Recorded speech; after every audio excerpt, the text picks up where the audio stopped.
Hello friends, welcome back to my channel. Sassy. I'm here to do 90 Day Fiance Happily Ever After. I guess this was the season finale, because next week we have a 3-night episode. Monday, Tuesday, and Wednesday. Is that how I got it, y'all?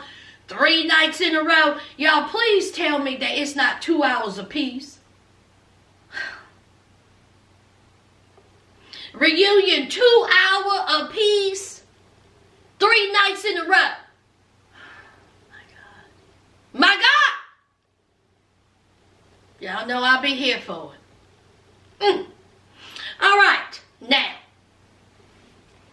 let's talk about this episode, child. It's a much ado about nothing. Okay?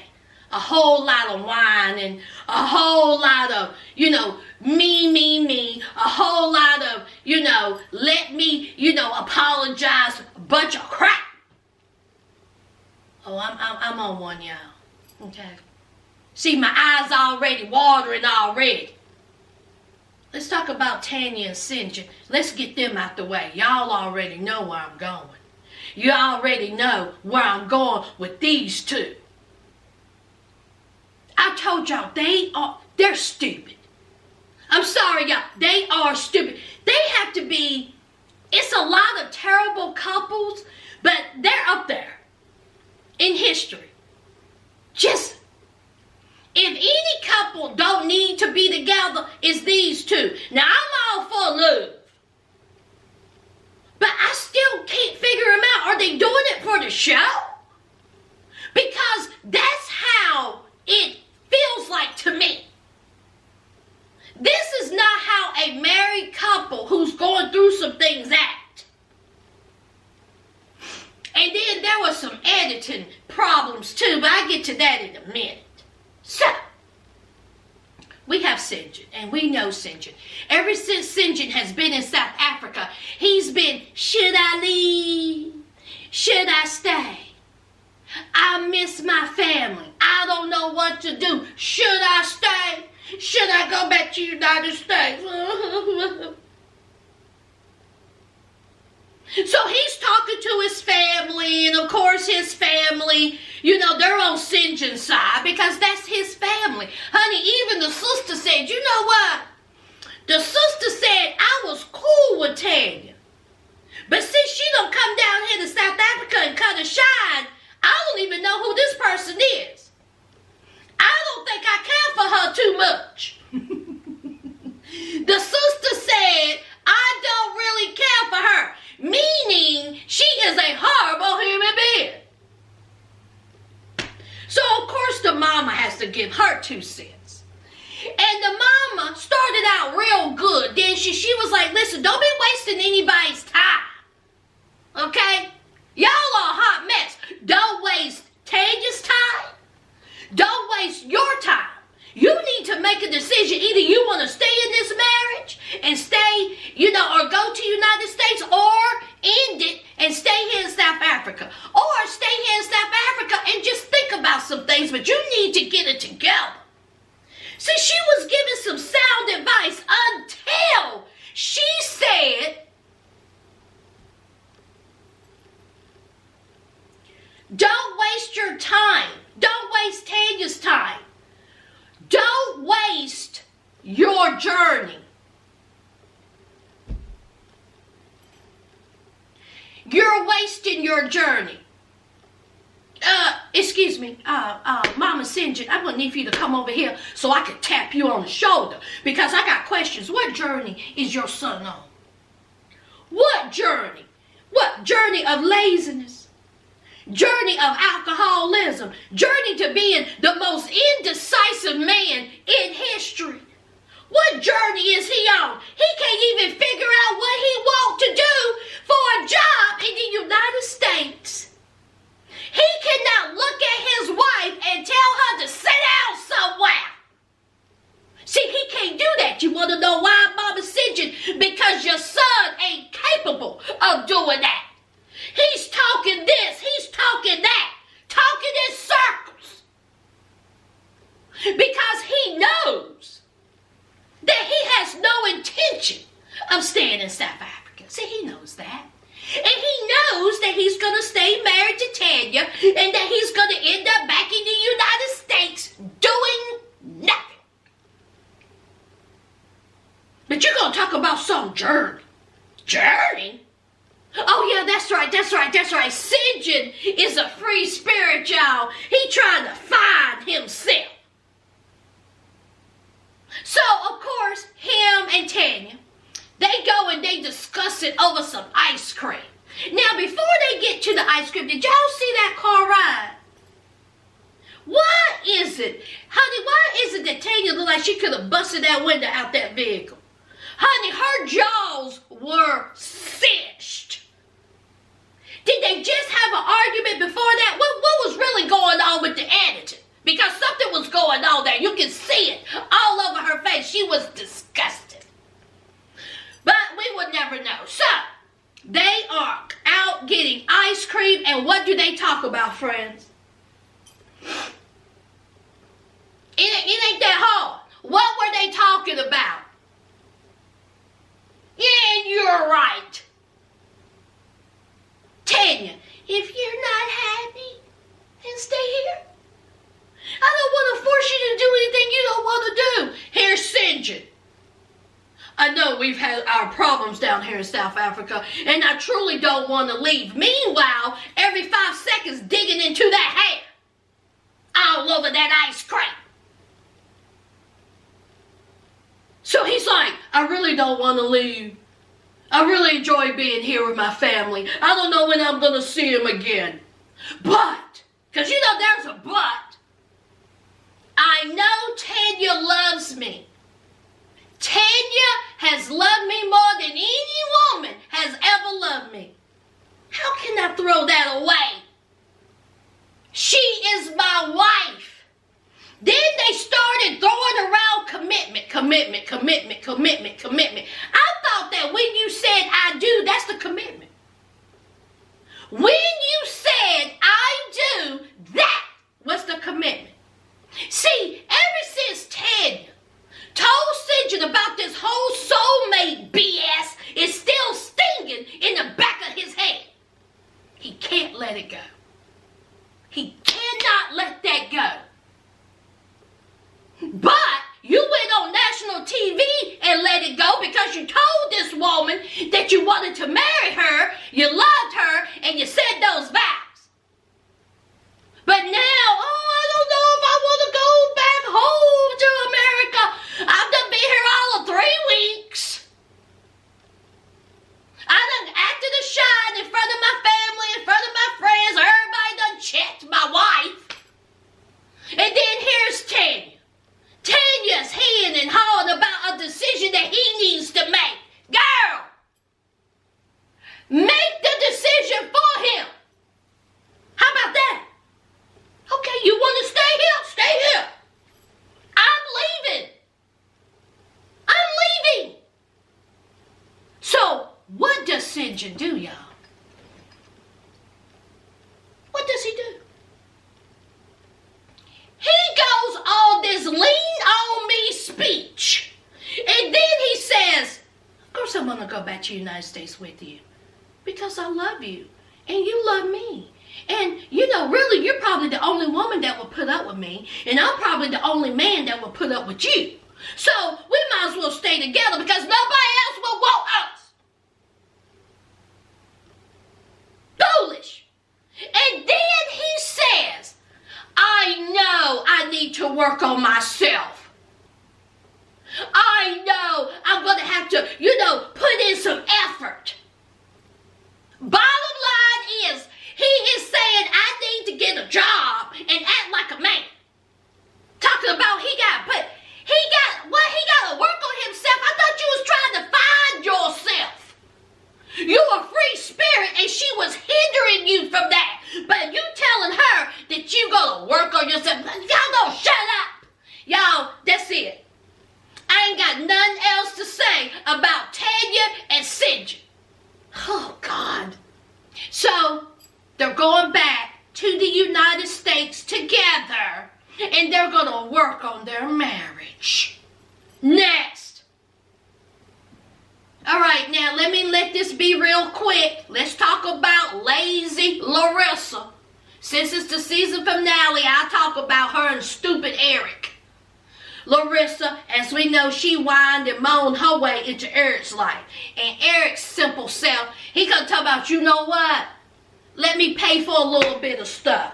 So Eric, he done went and paid for Larissa some boobs and a nose job. So she's at home recovering. And he's taking care of her, okay? And he's saying, you know, maybe Larissa will see how much I care about her.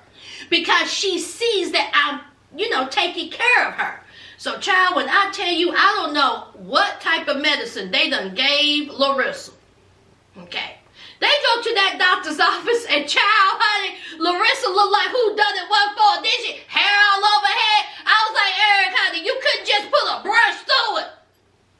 Honey, Eric said, screw the brush. She was sitting in that chair not knowing what day of the week it is, what time it is. Honey, she was like, yeah. The doctor said, how you feeling today? Yeah. Honey, Larissa said, I'm in pain. No, you weren't, girl. Girl, you wasn't in no pain. You felt nothing. Okay, you just wanted you some more pills, child. There is no way you sit there telling me you feel pain when you didn't even know where you was at.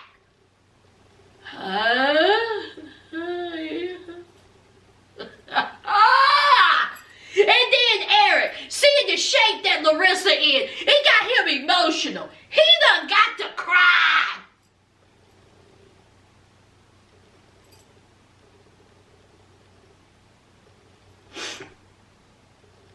The doctor said, you know what, Larissa, you looking good for 24 hours. Your boobies looking good. Your nose is looking good. Now, see, the anesthesia, it's going to take a little bit for that anesthesia to get out your evil body. See, anesthesia like to linger around the hate and the manipulative ways, okay? So it's going to be a little bit before it exits out your body, child. So, of course, here's Eric taking it all in. He's still over there crying, looking foolish. And the doctor says she looks good. Just keep giving her the medicine and she'll be all right. Eric is happy with that. So months go by and we see the new approved Larissa. Honey, Larissa come walking. Honey, they put her in slow motion. Honey, her nose is done and her tits are high. Honey, she feels good about herself, child. She says she is in full recovery and, you know, her boobs are great. Her nose is great. She feels great. Eric is happy. Eric says she looks great. Her friends gonna come over. They said that she looks great. Then we find out that after Eric done spent all this money, thousands of dollars, he done took care of this woman. He done cried on national TV for this woman for no reason whatsoever, to find out that they're not even sleeping together. They sleeping in different beds. Like Archie Bunker and All in the Family. Y'all remember them 60s and 70s shows, child? They never stayed in the same bed. All in Good Times, all in the Jeffersons, all in that. They all had separate beds. But see, there was a reason for that. They didn't want to put that on TV. That was too racy. But here in TLC land, here in, you know, Larissa and Eric world, they're not sleeping in the same bed. Bye. Larissa don't like you, Eric. She don't want you. She's using you. The only reason why she's with you is because you got a little bit of change. Okay. All right. You don't pay for her boobs. You don't pay for her nose job. You paying for her living. So of course she's gonna be with you because you're dumb enough to do it. Now, I said before, I thought that maybe he was gay. Maybe not. But some ain't right here. Maybe a shopping buddy. Maybe Eric is Larissa's shopping buddy because she don't want him. And trust and believe, if her lawyer ever becomes single, bye Eric.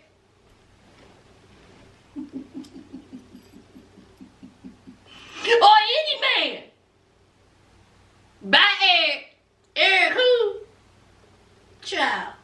Let's move on. Alright, let's talk about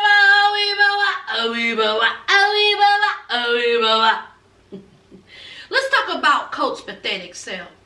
Now Colt, he's at home and he is having some vegan macaroni and cheese with his mom. And basically he's trying to find an easy way to tell his mama that she knows it and need to stay out of his business. That's what he's trying to do.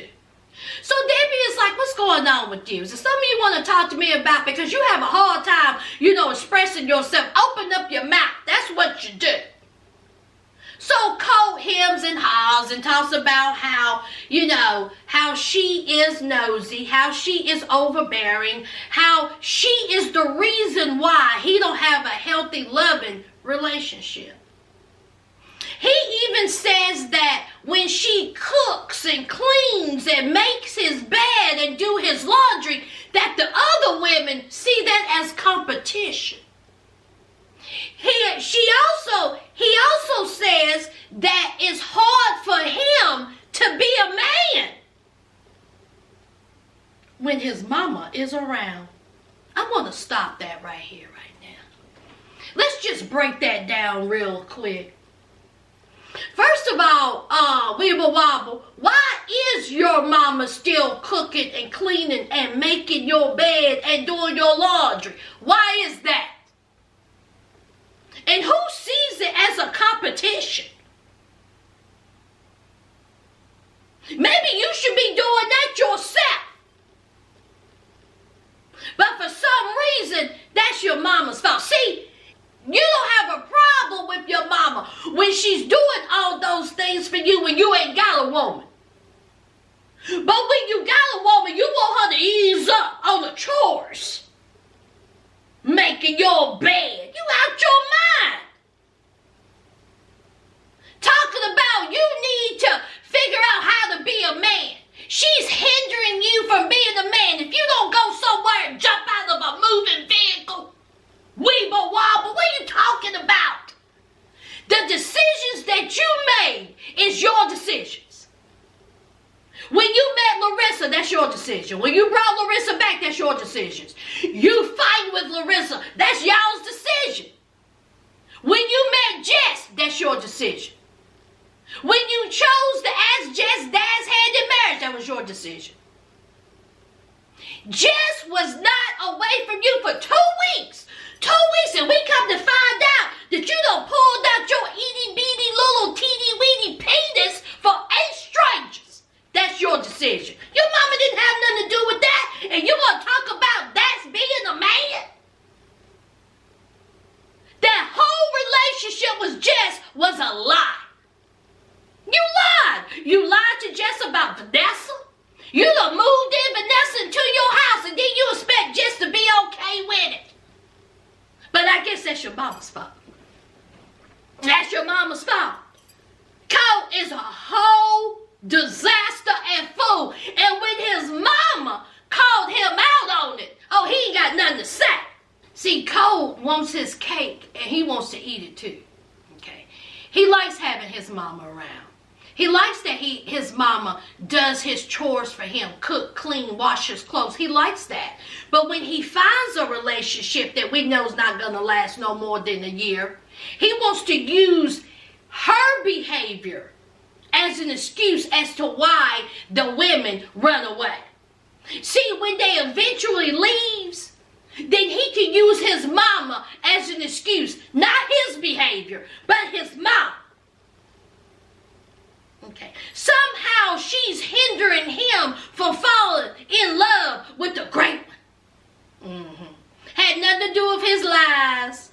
Had nothing to do with him acting like a child. None of that. None of that whatsoever. And just like Debbie said, so you want to try to find out that you're going to be a man? Okay. Well, when you start acting like like one, you let me know. When you start acting like sad man that you want to be, you let me know. She says, I'm tired of it. I ain't washing your clothes. I ain't making your bed. I ain't cooking. I ain't cleaning. That's what Debbie said. How long you think that lasts, though? See, they're codependent on each other. That's all they have. I've said this so many times before. Because if there wasn't this codependency issue, why is it that Miss Debbie don't have her own place? Why don't Colt have his own place? Now, the story was that when their dad died, he left that house in both their names. So they're both staying there. Okay. Now, I would be, as a child, I would move out. I would move out. I would be like, here, Mom, you have the house, you have the cats, I'm going to go. But Colt can't do that because he is as much responsible for this relationship as his mother. He depends on her. But now he wants to be a man. It's full of crap. Crap.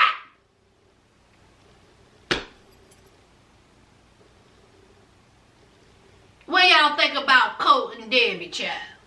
What do y'all think? I'll leave it down below. Alright, let's get the sad news out the way. Angela. Well, as we know, Skylar called Angela and said, listen, Grandma is not doing well. Had to rush her to the hospital and now she is in ICU. So Angela is stressed. She is panicking. She is trying to get a flight to get out of Nigeria as soon as possible so she can, go see about her mom. Thank the Lord, she makes it. All right. She makes it in time to tell her mom, goodbye. She goes to the hospital and then 10 days later, her mom passes away. Bless her heart. Okay.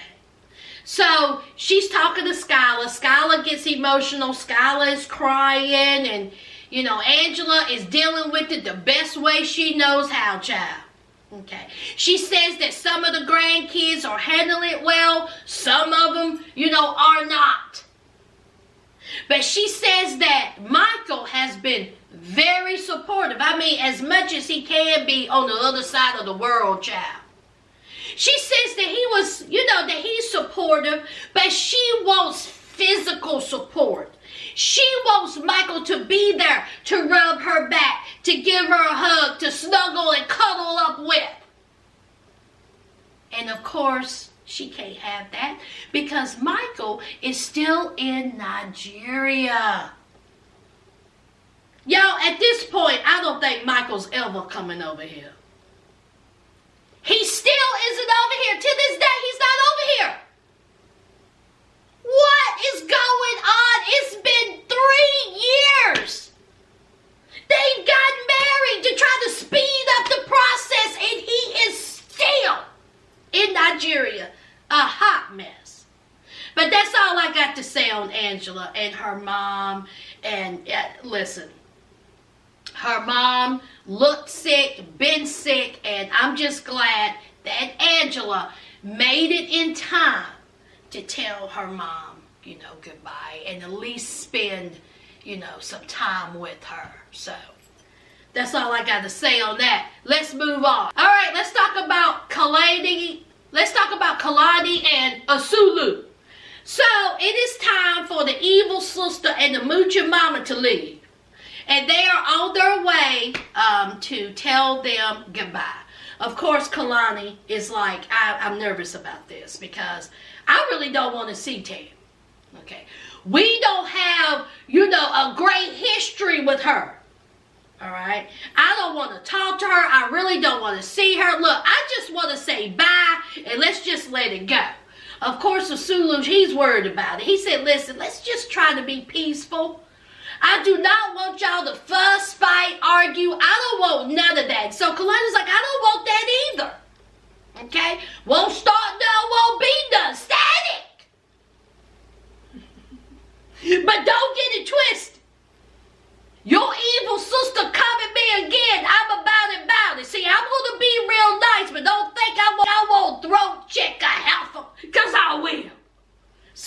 Asula was like, oh, Lord. So they get to the hotel, and there is Moochie Mama and the daughter that's dead. And so they're like, where's Tammy? Where's the evil sister?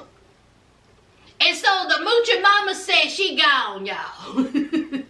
She didn't want to tell you bye, and she didn't want to tell you bye. See, I tried to convince her to stay, but she said, screw you, Mama. I don't want to see their face because, see, if I see their face, I'm about to tear this hotel apart. So it's best for me to leave.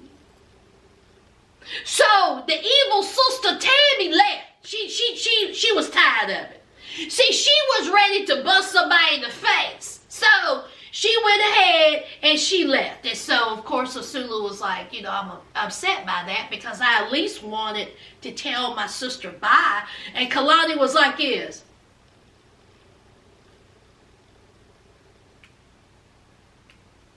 Did we leave the car running? Okay.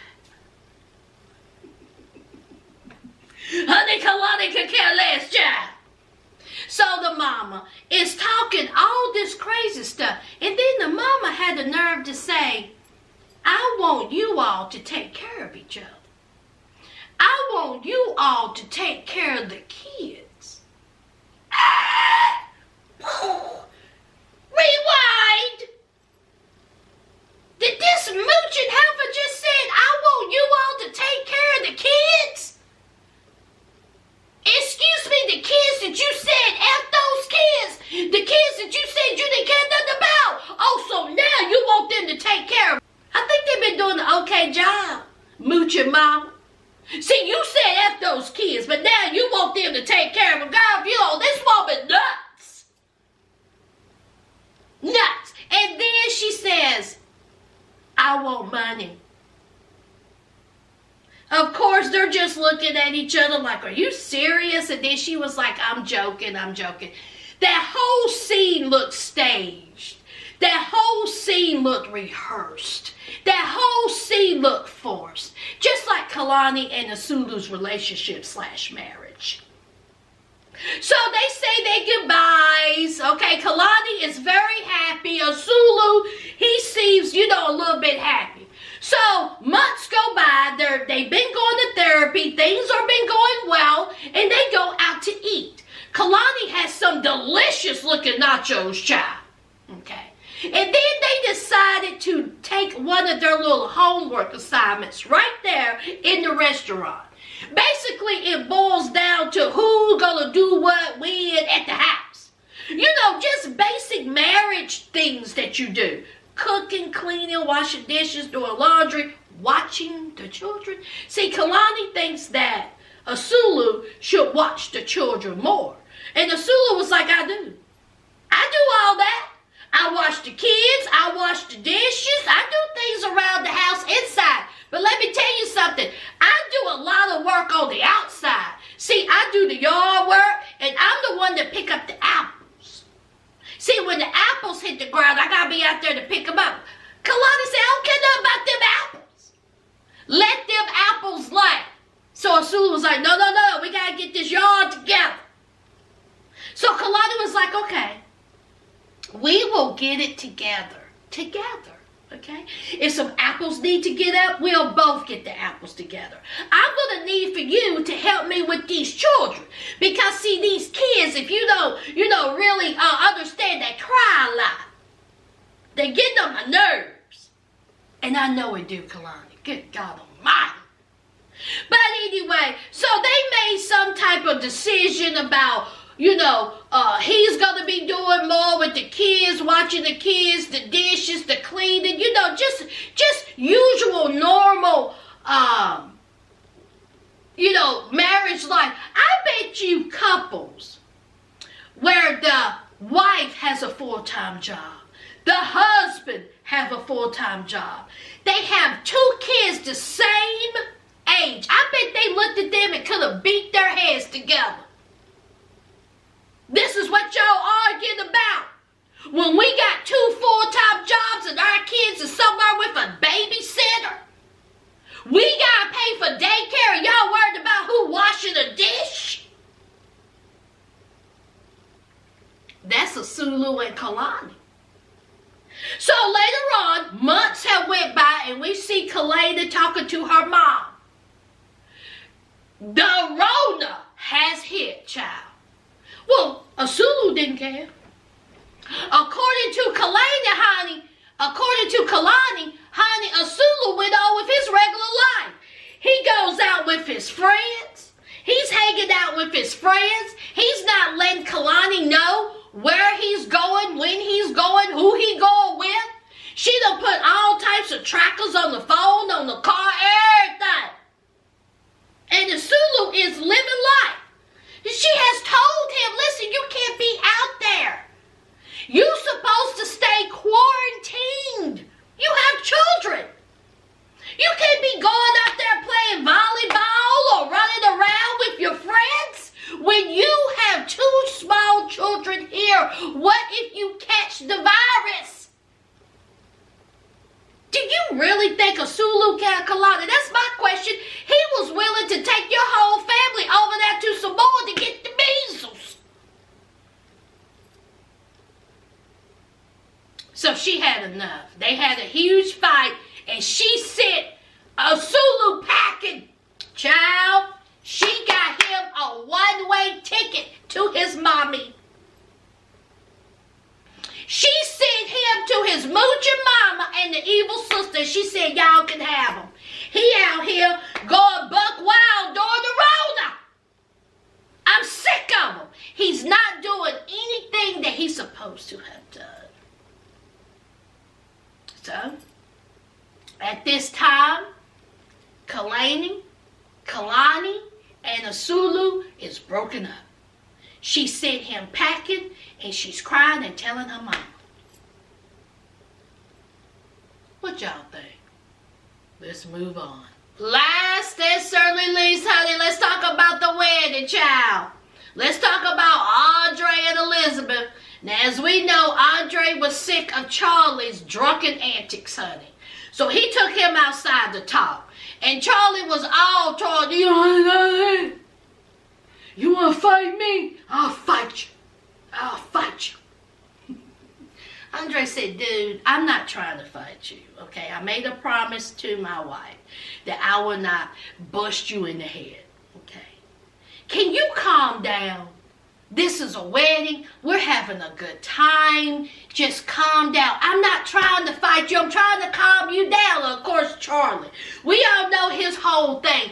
His whole thing is my dad pays for your lifestyle. My dad paid for this wedding. My dad pays your bills. My dad pays your for your food. My dad pays for everything. And you're taking advantage of him, and I'm sick of it. See, that's Charlie's whole thing. Okay, check one for Charlie. I'm with you there, Charlie, honey. I'm with you there. See, I still got my good eye on Andre. I told y'all. I always have my good eye on Andre. So while drunken Charlie is talking all this stuff, here comes Andre. Andre said, now you better pump the brakes. Charlie talking about that, you know, Papa Chuck has done paid for all this stuff. Okay? But Papa Chuck also paid for Charlie's wedding. So Papa Chuck done paid for Elizabeth's wedding, and he also pays for Charlie's wedding. I was like, well, Charlie, you ain't got no room to talk. Andre says that Charlie was being a hypocrite. So here we have them going back inside, and we have, you know, that Sister Jen, okay? She's trying to calm Charlie down. We have Elizabeth trying to calm Charlie down. We got Papa Chuck trying to calm Charlie down. Did y'all see how Papa Chuck was sweating? Honey, when I tell you he was sweating like a whore in church, I said, if y'all don't find Papa Chuck is air conditioned, give him some cold water.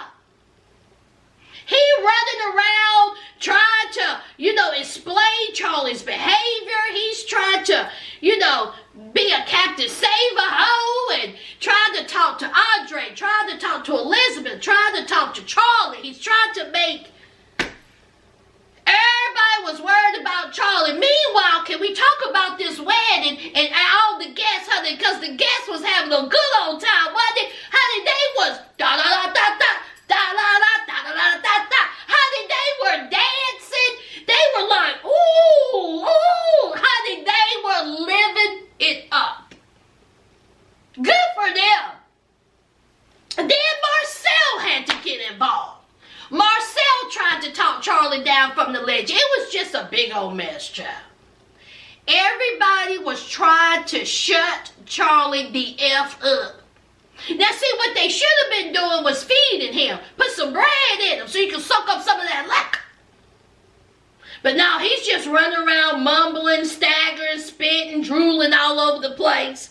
Talk about fighting this, fighting that. How his dad is being taken advantage of. He told Elizabeth, he was like, I'm sick of y'all using him, taking advantage of dad. Elizabeth was like, we're not even taking advantage of who's taking money, because Charlie was like saying that they were like taking his money, stealing his money. Whole bunch of mess. Honey, a drunken fool. So we have Andre. Andre goes outside and talks to Papa Chuck. Okay. Now he was like, listen, Charlie is a hot mess. All right. Now I've done held myself back. Okay. I don't even want to hear it. Now, Andre started off very rudely at Papa Chuck. See, this is why I have my good eye on him.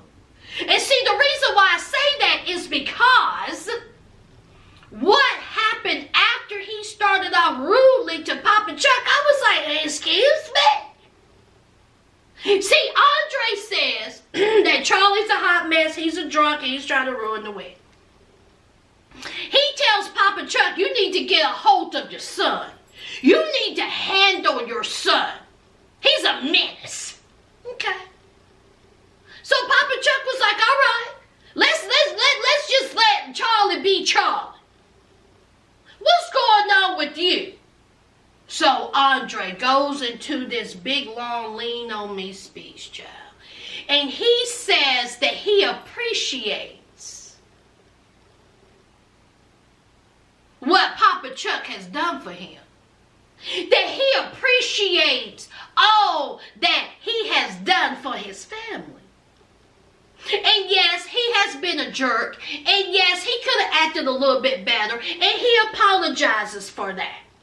He wants to make amends to Papa Chuck. He wants to prove to Papa Chuck that he is a good provider and husband for his daughter. Not one time during all that lean on me speech did Andre say he was going to get a job. Fake. See, this is my take on it, friends. See, Andre knows that his time in Moldova is finished. See, the wedding is here, and in a couple of hours, they're going to be back home in Florida. Now, when they go back home in Florida, do you think he's going to find a job? Absolutely not. Who's going to continue to take care of him? Papa Chuck. Who's going to continue to pay his bills? Papa Chuck. Who's going to continue to pack his refrigerator full of food? Papa Chuck. Who's going to continue to leave the lights on? Papa Chuck. And see, Papa Chuck even said, I just wish you would appreciate me a little bit more. Appreciate what I'm doing for you. And that's when it clicked in Andre's head. Uh-oh.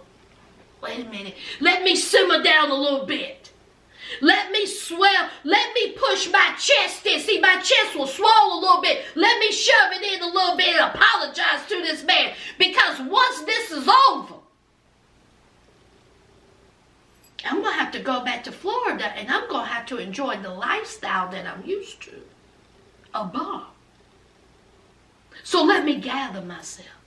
See, this is why I always have a good eye on Andre. I don't like Andre.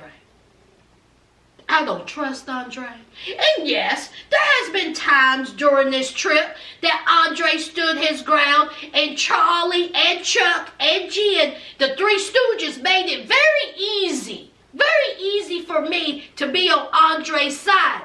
at this moment or at that moment. But right now, Andre ain't shit. He ain't. And I don't like him.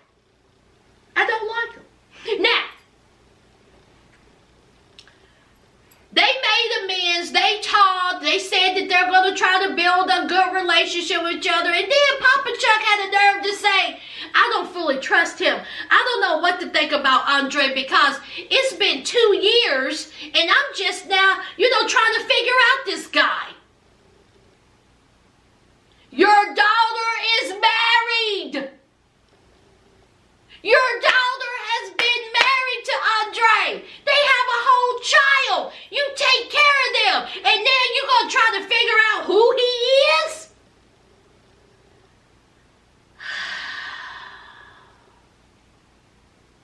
So they go inside and they still, try to figure out Charlie. And here comes Elizabeth and Andre. They go outside to talk about their relationship. And, Charlie cutting a fool. And Andre tell Elizabeth that, him and Papa Chuck had a conversation. They are at a good, place. And that, he loves her and blah, blah, blah. They kiss each other and everything is great. Elizabeth, I think she cried, child. Very interesting. What do y'all think about Papa Chuck and Andre's little conversation? I don't put nothing by Andre.